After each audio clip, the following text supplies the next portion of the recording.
మొత్తం గడ్డి వాములు వేసేస్తాడు. ఆయనకి పచ్చగడ్డి పెడితే సరిపోతుందా ఆయనకి? అందుకని బంగారు కొండ నీ చేతుల్లో ఉందయ్యా, నేను బంగారం ఇవ్వలేను.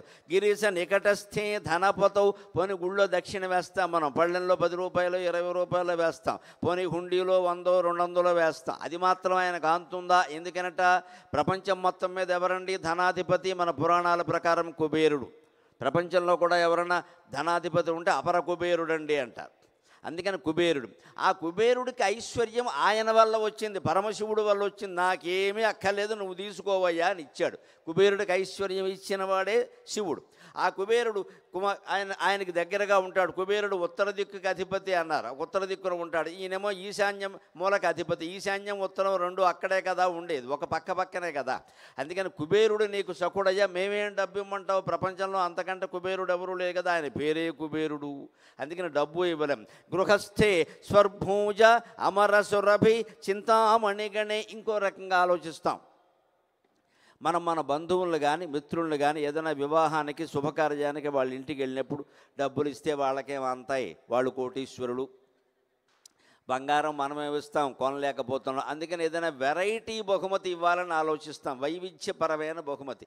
వాళ్ళ దగ్గర లేనిది మన దగ్గర ఉన్నది, వాళ్ళకి దొరకంది ఏదైనా ఇద్దాం అని విదేశాల నుంచో లేకపోతే మన దేశంలోనే మారుమూల ప్రాంతాల నుంచో ఏదైనా చౌకగా దొరికేదైనా విచిత్రంగా ఉండేటువంటి వస్తువు పట్టుకెళ్ళి ఇస్తాం. అందుకని భక్తుడు శంకరాచార్య మన తరఫున ఏమంటున్నారు అంటే, గృహస్థే స్వర్భూజ, నీకు ఏదైనా విచిత్రమైన వస్తువు ఇస్తానంటే పరమశివుడు అన్నట్ట నా దగ్గరున్న వస్తువులు చూడరా, అది తప్ప ఇంకేదైనా ఉంటే ఇవ్వమన్నట్ట.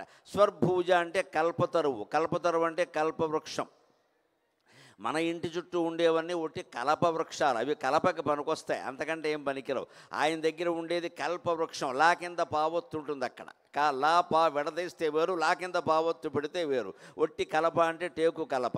కల్పవృక్షం అంటే అది కేవలం పళ్ళు ఫలాలు మాత్రమే ఇవ్వదు, నువ్వు ఏది కోరితే అది ఇస్తుంది. సంతానం కావాలంటే సంతానం ఇస్తుంది, సౌభాగ్యం కావాలంటే సౌభాగ్యం ఇస్తుంది, ఆరోగ్యం కావాలంటే ఆరోగ్యం ఇస్తుంది, ఐశ్వర్యం కావాలంటే ఐశ్వర్యం ఇస్తుంది. దాన్ని కల్పవృక్షం అంటారు. అందుకని కల్పవృక్షం ఉందామంటే కల్పవృక్షం ఇక్కడే ఉందయ్యా, నువ్వెక్కడి నుంచి తెస్తావు అన్నాడు. అమర సురభి, పోనీ అక్కడ పాలు ఏమన్నా కైలాసంలో దొరకట్లేదేమో, మన దగ్గర బ్రహ్మాండంగా దొరుకుతాయి కదా అని కామధేనువుని పాలిద్దాం, ఏదైనా పట్టుకెళ్ళి పాలిద్దాం ఏదైనా పాల సముద్రం ఏర్పాటు చేద్దామంటే కామధేనువు ఇక్కడే ఉందయ్యా స్వర్గంలో, నేను అక్కడే ఉన్నాను హిమాలయాల్లో.